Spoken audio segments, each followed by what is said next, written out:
सोमनाथ मंदिर, राम जन्मभूमि, कृष्ण जन्मभूमि, काशी विश्वनाथ, ये कुछ ऐसे मंदिरों के नाम हैं जिन्हें आपने बहुतायत सुना है और आप इन मंदिरों के इतिहास के बारे में जानते हैं। कैसे विदेशी आक्रांताओं ने भारत पर आक्रमण कर हिंदू संस्कृति पर हमला किया और धर्म की आड़ लेकर इन मंदिरों को तोड़ा और फिर वहां मस्जिदें बनवाई। पर ऐसे हजारों मंदिर थे जो इस्लामिक आक्रांताओं के अहंकार और धर्म प्रचार की भेंट चढ़ गए, जिन्हें इसलिए तोड़ा गया ताकि हिंदू संस्कृति और उसकी पूजा पद्धतियों को नीचा दिखाया जा सके। भारत में इस्लामिक आक्रमणों की शुरुआत अरब आक्रांता मोहम्मद बिन कासिम के सिंध पर आक्रमण करने से शुरू हुई। 710 ईस्वी में सिंध के राजा दाहिर को हराकर उसने इस्लामिक आक्रांताओं के लिए भारत के रास्ते खोल दिए थे।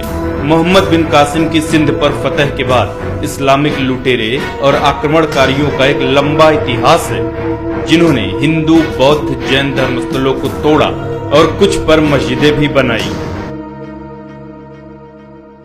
महमूद गजनी के सोमनाथ पर हमला कर पवित्र ज्योतिर्लिंग को तोड़ने का इतिहास हम सब जानते हैं। कहा जाता है कि महमूद सिर्फ धन दौलत लूटने हिंदुस्तान आया था, पर अगर उसका उद्देश्य सिर्फ लूटपाट होता तो पुजारियों के आग्रह के बावजूद ज्योतिर्लिंग को नहीं तोड़ता। महमूद गजनी के बाद दिल्ली सल्तनत का इतिहास पवित्र हिंदू मंदिरों को तोड़कर उन पर मस्जिदें बनवाने को लेकर भरा पड़ा है। कुतुबुद्दीन ऐबक ने दिल्ली की पहली मस्जिद कुव्वत अल इस्लाम का निर्माण 27 मंदिरों को तोड़कर उनकी सामग्री से करवाया। कुतुब मीनार पर मौजूद शिलालेख में इसका जिक्र साफ साफ किया गया है। सन 1290 से 1320 तक खिलजी वंश का शासन हुआ। अलाउद्दीन खिलजी के सेनापति मलिक काफूर ने दक्षिण भारत के होयसला राज्य पर आक्रमण कर वहां के सभी मंदिरों को तोड़ डाला। सन 1335 से 1378 के बीच मदुरै सल्तनत के सुल्तान गयासुद्दीन मोहम्मद दंगहिनी के अत्याचारों का वर्णन मोरक्की यात्री इब्ने बतूता ने किया, जिसमें उसने बताया कि सुल्तान कैसे मंदिरों को तोड़ता और हिंदू पुजारियों को भालों पर लटकाकर मरने के लिए छोड़ देता। सन 1321 से 1394 के बीच फिरोज शाह तुगलक ने पुरी के जगन्नाथ मंदिर और कांगड़ा देवी मंदिर को नुकसान पहुंचाया। खुद अपनी आत्मकथा तारीख फिरोज शाही में उसने स्वीकार किया कि कैसे उसने पुजारियों पर अत्याचार किए और उन्हें अपने महल के दरवाजे पर मार कर लटका डाला।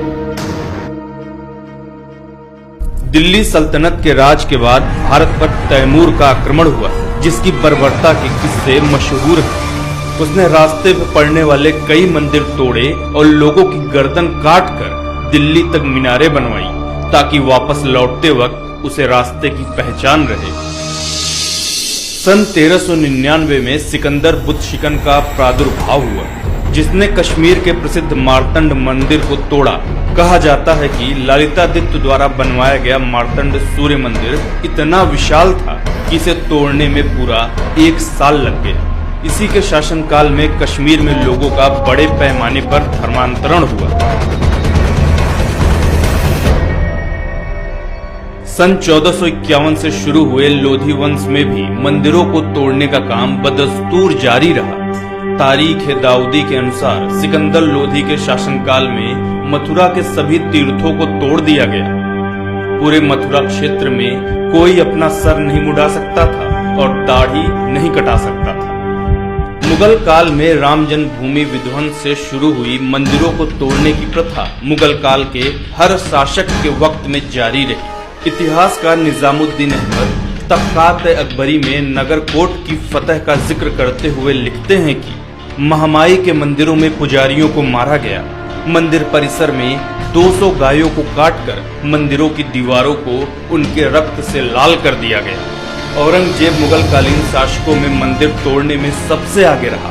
फ्रेंच यात्री जॉन दे ठेवनोट के अनुसार औरंगजेब ने गुजरात का गवर्नर रहते जैन मंदिर चिंतामणि पार्श्वनाथ मंदिर को अपवित्र किया। उसने मंदिर परिसर में गाय की हत्या करवाई और मंदिर तोड़कर कुव्वत उल इस्लाम मस्जिद का निर्माण करवाया।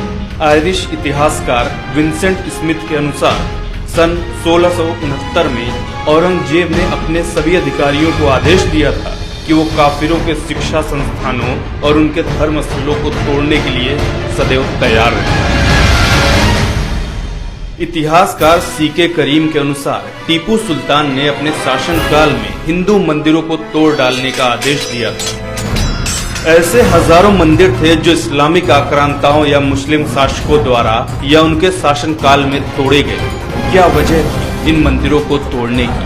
अगर आक्रमण का मकसद लूटपाट था तो सोमनाथ विजय के बाद ज्योतिर्लिंग के 3 टुकड़े क्यों किए गए?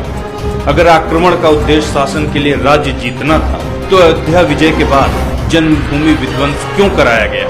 अगर आक्रमण का उद्देश्य धर्म प्रचार था तो दिल्ली में पहली मस्जिद बनवाने के लिए 27 हिंदू मंदिरों को क्यों तोड़ा गया?